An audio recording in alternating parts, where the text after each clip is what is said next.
Asakada ko'pchilik tadbirkor akalarimiz so'rayapti, kattaroq joy bo'ladigan bo'lsa arendaga olamiz deb. Mana sizlarga aynan shunaqa katta joy topib qo'ydim. Bitta emas, naq 12 ta. Hozir sizlarga ichlarini ko'rsatib o'taman. Ungacha like bosib, videoda yaqiningizga yuborib qo'yinglar. Kirganimizda mana ichkarida shunaqa o'zini katta 2 gektarlik yeriga ega. Hozir sizlarni bu yerdagi xonalari bilan tanishtirib o'taman. Xudo xohlasa, kimdir olib foydalansa, xursand bo'lamiz.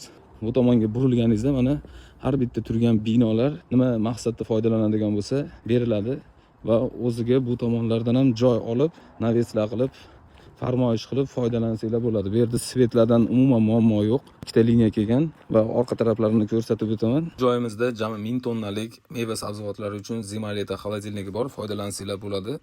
Shlakablok chiqaradigan yoki-da nimadir ishlab chiqaradigan akalarimiz uchun mana bu tomonda ham uzun binosi bor, 100 metrdan ham katta. Xudo xohlasa shunaqa joy istagan tanishinglarga jo'natib qo'yinglar yoki-da qanaqadir tadbirkorlik bilan shug'ullanadigan do'stinglarga jo'natib qo'yish esdan chiqmasin. Chunki bunaqa joylar kamdan kam uchraydi. Manzil qayerda deydigan bo'lsanglar, Shodiyona choyxonasini tepasida, yonida benza zapravka bor, qabristonni o'tganda shu joyda tepasida. Bu tashqarida asfalt zavodi bor. Binoni ko'ryapsizlar. Bu binolar ham yopiq binolar ham beradi. Nimadir maqsadda foydalanadigan bo'lsanglar, Xudo xohlasa hozir chizmasini tashlab qo'yaman. O'zingizlarga kerakli bo'lgan razmerdagi joyda ko'pchilik tadbirkorlar birlashib ishlasa bo'ladi. Kimdir shlakablok chiqarsa, kimdir bruschatka, kimdir nimadir maqsadda foydalansa, joy egalari bilan kelishib olsa bo'laveradi. Joy juda ham katta, bepoyon. Orqasi zo'rg'a ko'rinyapti. Mana bu turgan molxona ekan, bu yerda molxonalar ham ijaraga beriladi.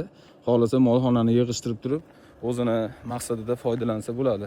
Arendalarini o'zingizlar kelishasizlar.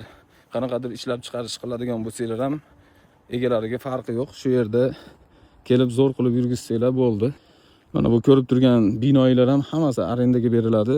Ichida xohlagan biznesinglarni qilishinglar mumkin. Olgan odam maza qilib ishlatadi. Qayergadir nimadir yetkazib beradigan korxona qilaman desangiz ham hamma dokumentlari tayyor, kelishib egalari bilan gaplashsangiz bo'ladi.